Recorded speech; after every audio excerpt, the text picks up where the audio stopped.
Hey there, Jared with CigarAdvisor.com, and welcome to another edition of Fan Mail.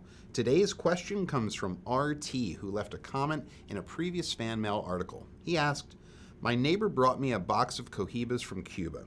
They all have a hard draw. What's the problem?" That's a really good question, RT. Tight draws generally arise from one of three situations. Either the filler of the cigar is overhumidified, it has been rolled too tight or contains a plug, or your cut has been inadequate. When a tight draw occurs, it can make you want to throw your cigar into the chuck pile, turning you off to a blend that you may have otherwise loved. The good news is that all three of these situations are fairly uncommon and quite easy to fix. First, let's tackle an overhumidified cigar. When you pick up your smokes from the store, they're typically damper than they should be.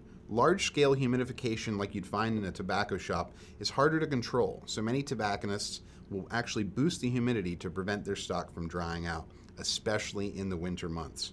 And that's why we always recommend letting your cigars acclimate in the humidor for a few days. This allows them to match the humidity levels that you've set in your humidor, and since the wrapper is going to dry out more quickly than the core of the tobaccos, your cigar may have a tight draw from the excess moisture that's still inside of it. If you've jumped the gun, simply let the cigars rest a few more days, and if you're in a hurry, you can place them inside a dry, empty cigar box to cut that time down significantly. Next, there are cigars that are too tightly rolled or even plugged. No matter how meticulous a manufacturer is, cigars are a natural product and mistakes happen.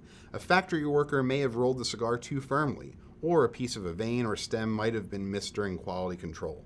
Identifying both issues is the same method. We call it the pinch test. Gently press on a cigar up and down its length. If the cigar feels too firm, gingerly roll it through your fingers. This loosens the filler tobaccos inside, promotes airflow, and it should fix the issue. If you find a single spot that's harder than the rest, the cigar is likely plugged with one of those stems or veins we talked about, and you're going to need a draw poker, like this one, to fix it. If you don't have one, a skewer or even a straightened paper clip might do the trick in a pinch. Simply place the draw poker dead center on the head of the cigar. Make sure to keep your poker straight and slowly push it through until you hit the plug. You'll know you're there when you feel a bit more resistance. I like to turn it around inside a few times and then slowly pull it back out. Your draw should now be open and clear. If not, repeat the process again, going in a little farther. Finally, there's inadequate cuts. Draw issues from cuts most commonly occur with torpedoes and bellicosos. Tapered cigars already funnel the airflow into an opening smaller than the cigar's ring gauge, and if too little of the head is removed, the draw will be tight. These vitolas give much more wiggle room and cutting area than their straight-shouldered cousins, so try lopping off some more and you should notice a vast improvement. So RT and everyone else watching, I hope this info will help you in future tight draw situations. Thanks for watching, and make sure to follow Cigar Advisor on Facebook, Instagram, Twitter, and right here on YouTube. And click that bell to be notified anytime we release new videos like this. I'll see you in the next video.